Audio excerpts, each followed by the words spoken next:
Dad, perfect events. I changed my pension account information and started getting my retirement checks on a new debit card. When I got home the Thursday afternoon, my son Eugene and his wife Nancy were already waiting in my living room, their faces red with fury. "Dad, have you lost your mind?" Eugene screamed at me. "We nearly had a heart attack at the ATM this morning." But after I calmly placed 47 pages of bank statements on the coffee table, showing exactly how they'd been draining my accounts for 3 years, both of them went dead silent and turned white as sheets.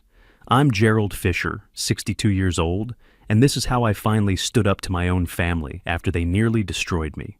The whole mess started 3 years ago when my wife Dorothy died. We'd been married 35 years, built a good life together in Milwaukee. I'd worked as an electrician at the Midwest Industrial Plant for 35 years, started when I was 27, worked my way up to supervisor. Dorothy was a nurse at St. Mary's Hospital before she retired. We were planning to enjoy our golden years together, maybe take that RV trip across the country we'd always talked about. Then one morning in April 2021, Dorothy had a heart attack while watering her flowers in the backyard. Just like that, she was gone. 35 years of marriage, over in an instant. I found her there by her roses, the hose still running, water pooling around her feet. The grief hit me like a freight train. I couldn't eat, couldn't sleep, couldn't figure out how to keep going in that empty house we'd shared for decades. Every room screamed her absence. Her coffee cup still sat on the counter. Her reading glasses were on the nightstand. The indent in the couch cushion where she used to sit while watching her evening shows.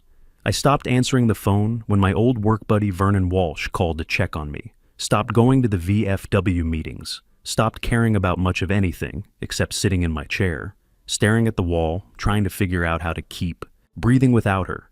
That's when Eugene showed up with Nancy and their suitcases about 6 months after the funeral. They'd been living in a small apartment across town, both of them struggling with work. Eugene had been laid off from his sales manager job. Nancy was working part-time retail. They were behind on rent, stressed about money.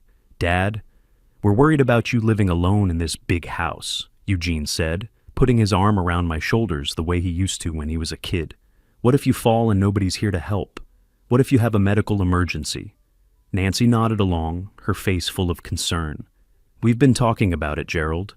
We think it would be good for all of us if we moved in for a while, just temporarily, until you're feeling stronger and we get back on our feet." I looked around the empty house. The silence was suffocating. Having voices, having people around again, sounded like a lifeline. "Nancy and I can help with cooking, cleaning, all of it," Eugene continued. "You wouldn't have to worry about maintaining this place by yourself. And we'd be here if you needed us, day or night." I should have seen the red flags, should have wondered why they needed to move in so quickly, why they had suitcases already packed, why they seemed so eager to help when they'd barely visited in the months after Dorothy's funeral. But grief makes you stupid, desperate for any kind of companionship in a house that felt like a tomb. "Okay," I heard myself say. "Yes, that would be good." Eugene's face lit up with relief. Nancy hugged me tight. "You won't regret this, Gerald. We're going to take such good care of you." They moved into the master bedroom the same day. My bedroom, the one Dorothy and I had shared for 35 years, where we'd talked late into the night, where I'd held her hand during her last illness, where I still expected to roll over and find her sleeping beside me. "You don't need all that space anymore, Dad," Eugene said, already carrying his clothes, into Dorothy's closet. "The guest room is perfect for you. Smaller, easier to heat, more practical."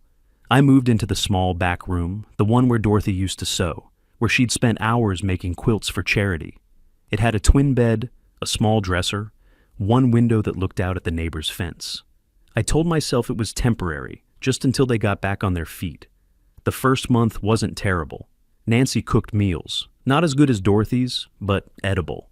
Eugene fixed a leaking faucet, mowed the lawn, changed light bulbs I couldn't reach. I felt useful helping with dishes, folding laundry, small tasks that made me feel like I was contributing to the household. But gradually, things started changing. The requests became more frequent, more demanding. Eugene would ask me to make breakfast since you're up early anyway, Dad. Then it was laundry. "You're home all day. Could you throw in a load?" Pretty soon I was cooking every meal, cleaning the bathrooms, vacuuming the living room, doing all the yard work. When I tried to watch my evening news programs, Nancy would change the channel to her reality shows.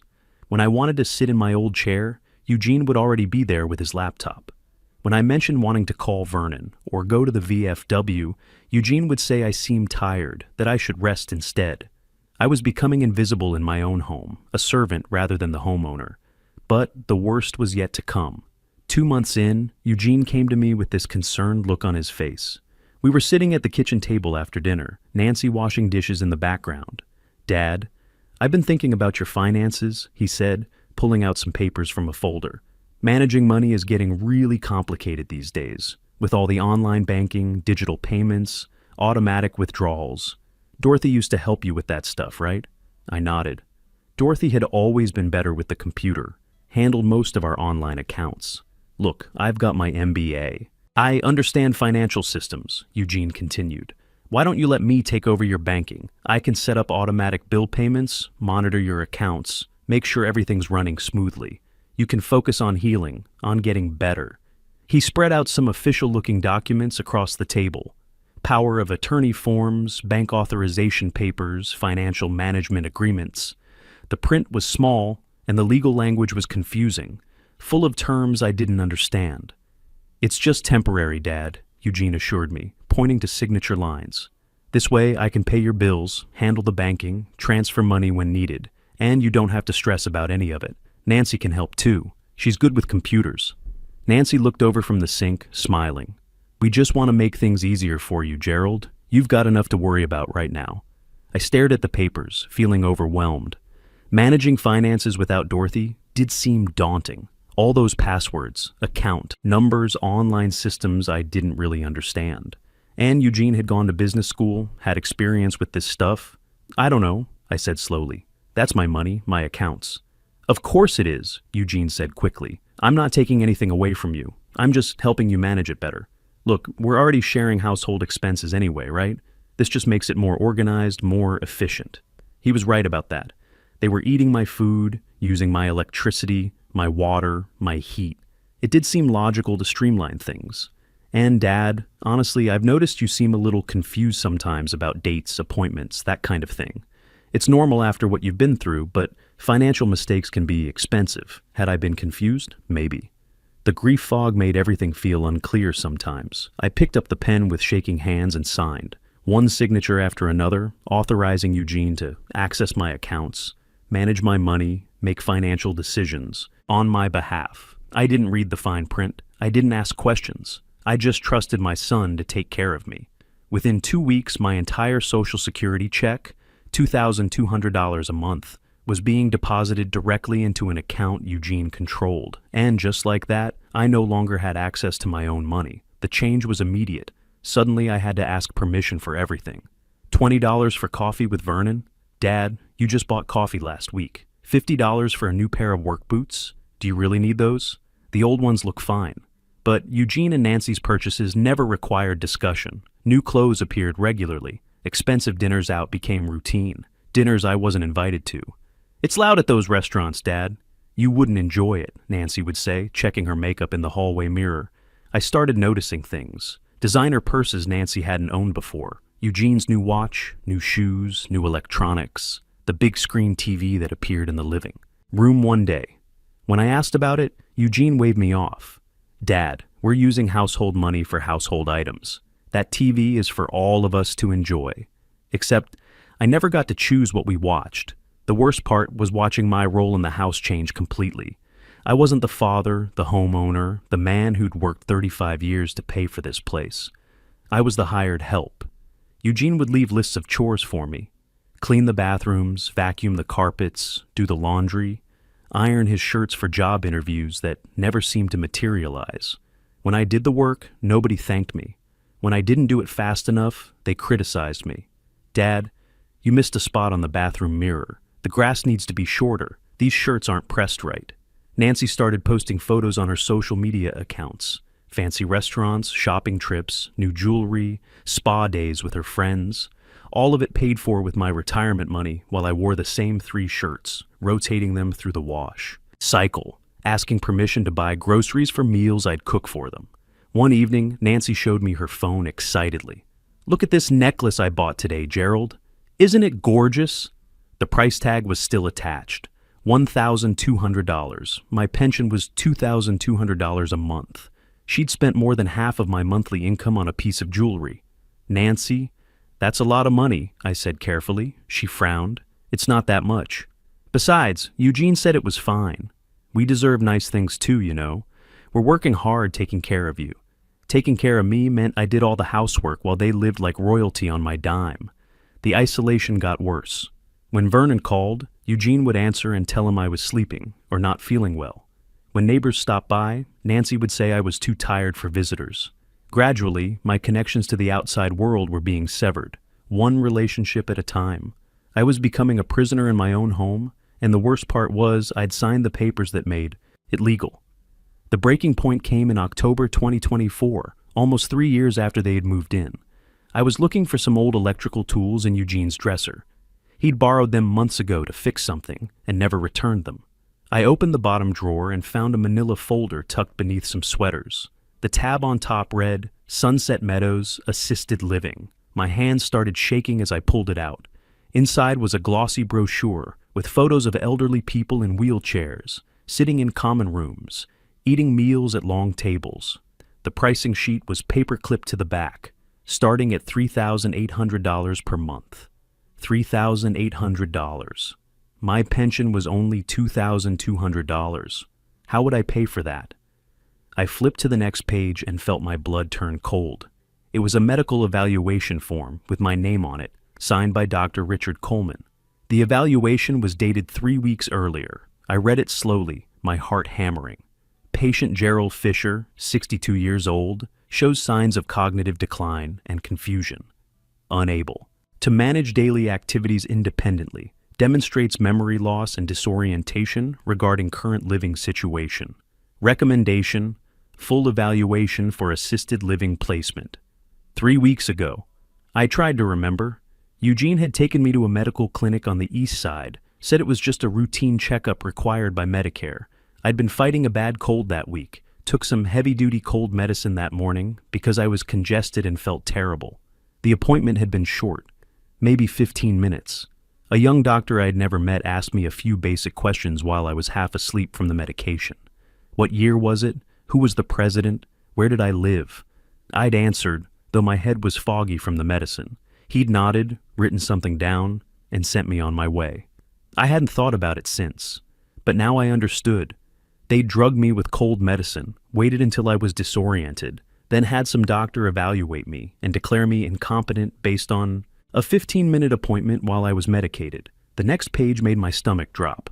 It was a petition for guardianship, already filled out in Eugene's handwriting. Eugene Fisher requests appointment as legal guardian and conservator for Gerald Fisher, who is unable to manage his own affairs due to cognitive decline.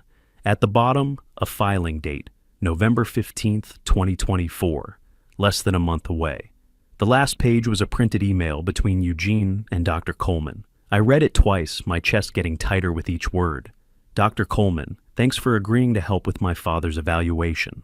As we discussed, he's been declining rapidly since my mother passed. He's confused, forgetful, and I'm honestly worried he's not safe living independently anymore. I found a good facility that can provide the care he needs, but I'll need proper documentation to move forward with guardianship proceedings. I appreciate your cooperation in this matter. The doctor's response was brief. Eugene, happy to help. I'll document the cognitive issues we discussed. The evaluation will support your guardianship petition. Let me know if you need anything else. They'd planned this. Eugene and a doctor I'd never heard of had conspired to declare me mentally incompetent. They were going to have me locked away in an assisted living facility that cost more than my pension, then take control of my house, my remaining assets, everything Dorothy and I had worked 35 years to build. I sat on Eugene's bed, the folder open in my lap, and felt something I hadn't experienced in 3 years. Not grief, not confusion, not the helpless fog that had surrounded me since Dorothy died. This was pure, clean anger that burned through every bit of doubt in my mind. For 3 years, I'd let them take advantage of my grief. I'd signed papers I didn't read, handed over control of my money, become a servant in my own home. I'd told myself they were helping me, that I needed them, that I was lucky to have family who cared. But this wasn't care. This was theft, manipulation, fraud. They wanted to put me away so they could take everything I'd worked for, and they'd found a corrupt doctor willing to help them do it. I put the folder back exactly where I'd found it, closed the drawer, and walked to my small room. I sat on the edge of the narrow bed and stared out the window at the yard Dorothy and I had planted together, the trees we'd watched grow, the flower beds she'd tended with such love. That night at dinner, I watched Eugene and Nancy differently, really watched them. Eugene checking his expensive new watch, Nancy scrolling through photos of her latest shopping trip on her phone. Both of them completely comfortable spending money they hadn't earned, while planning to have me declared incompetent and locked away. "Dad, you're quiet tonight," Eugene said, not looking up from his phone. "Everything okay?" "Just tired," I replied, cutting my food slowly. "Well, get some rest. You've got that doctor's appointment next week, remember?" Just a follow-up. I nodded, but inside, I was planning. I had less than a month before they filed that guardianship petition. Less than a month to figure out how to fight back. For the first time in 3 years, I wasn't just surviving. I was preparing for war. The next morning, after Eugene and Nancy left the house, I picked up the phone and called my old friend Vernon Walsh. We'd worked side by side at the plant for 35 years. If anyone would help me, it would be Vern. "Gerald?" Vernon's voice was surprised. "Jesus, I've been trying to reach you for months. How are you holding up?" "Vern," I said quietly, "I need your help. Can you come over today? And don't tell anyone you're coming." Vernon showed up that afternoon looking exactly like the reliable friend I remembered. Gray hair, steady hands, the same concerned eyes that had watched out for me on the job for 35 years. When I showed him the folder and those bank statements, his face went hard as steel.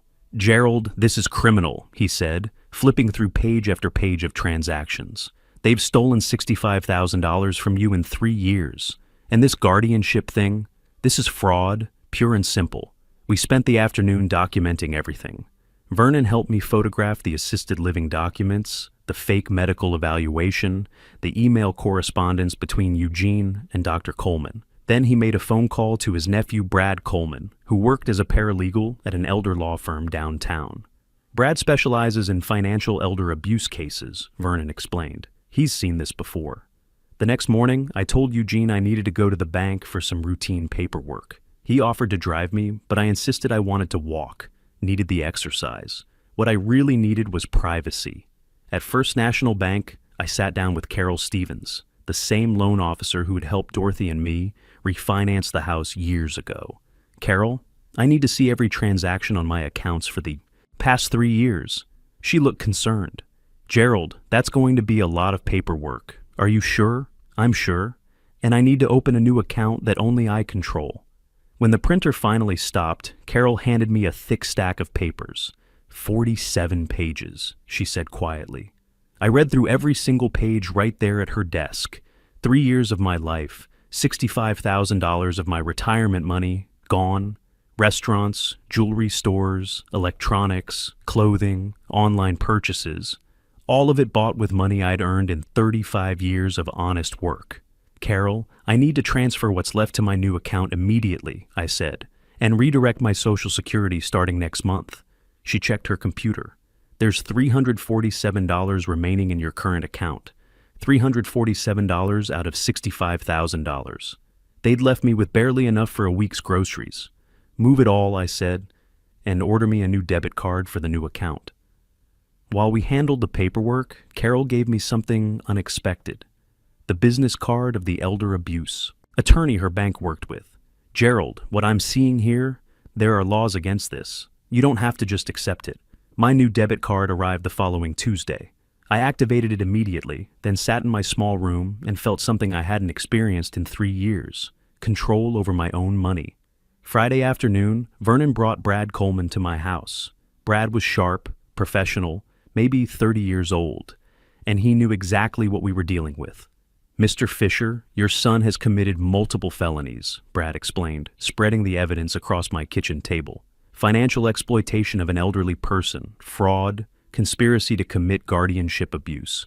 With this documentation, we can file both criminal and civil charges." "What are my options?" I asked. "Two paths: criminal prosecution. Eugene faces serious prison time, and Nancy gets charged as an accomplice. or civil resolution. We force full restitution and get you legal protection going forward. I thought about that. Eugene was still my son, even after everything. What would civil resolution look like? Complete repayment of the $65,000 with interest and penalties. They vacate your property immediately. Permanent restraining order, preventing them from accessing your finances, and if they violate any terms, criminal charges automatically proceed. That evening, I barely slept.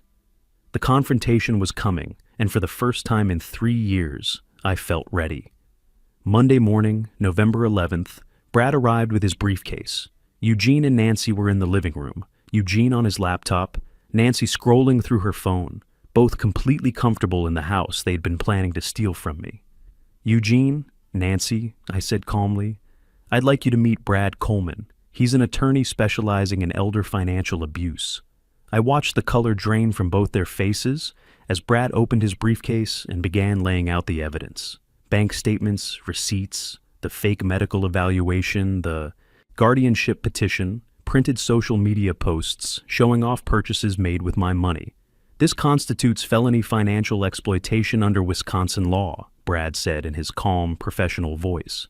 "The total amount unlawfully taken is $65,000, plus interest and penalties." Eugene tried to argue. "Dad, we're family. We've been taking care of you. Taking care of yourselves," I corrected, "with my money." Nancy started the tears, but they didn't work anymore. Brad presented the civil agreement, full restitution of $65,000 at 6% annual interest, monthly payments of $1,100 for 5 years. You vacate this property within 30 days, restraining order, preventing access to Gerald's finances, violate any terms, and criminal prosecution proceeds immediately. It took 4 hours, but they signed. Eugene got a job at a warehouse. Nancy found work in retail. They moved into a small apartment across town. No more fancy lifestyle funded by someone else's retirement. Eugene's first payment arrived. December 1st, $1,100, right on time. Now I'm back in my master bedroom, managing my own money, living my life on my terms. My pension goes into my account, all $2,200 a month. Vernon and I go fishing twice a week. I've joined the woodworking group at the senior center. My granddaughter Joyce drives down from Chicago every other weekend to check on me, but not because I need supervision, because we're family, real family. To any man out there facing something similar, family members exploiting your finances, treating you like a burden instead of showing respect, here's what I learned. It's never too late to fight back. Document everything. Get legal help. Don't let guilt stop you from protecting what you earned. At 62, I thought my fighting days were over. I was wrong. Sometimes the most important fight happens when you're older, when you have to stand up to people you love who are hurting you. Take control. Get help. Fight for your dignity. You're worth it. Don't mistake. Family guilt for love. Real family protects your dignity, not exploits your vulnerabilities when you're grieving. Your retirement money isn't their inheritance while you're still alive. You earned every dollar through decades of hard work, and you deserve to control how it's spent in your golden years.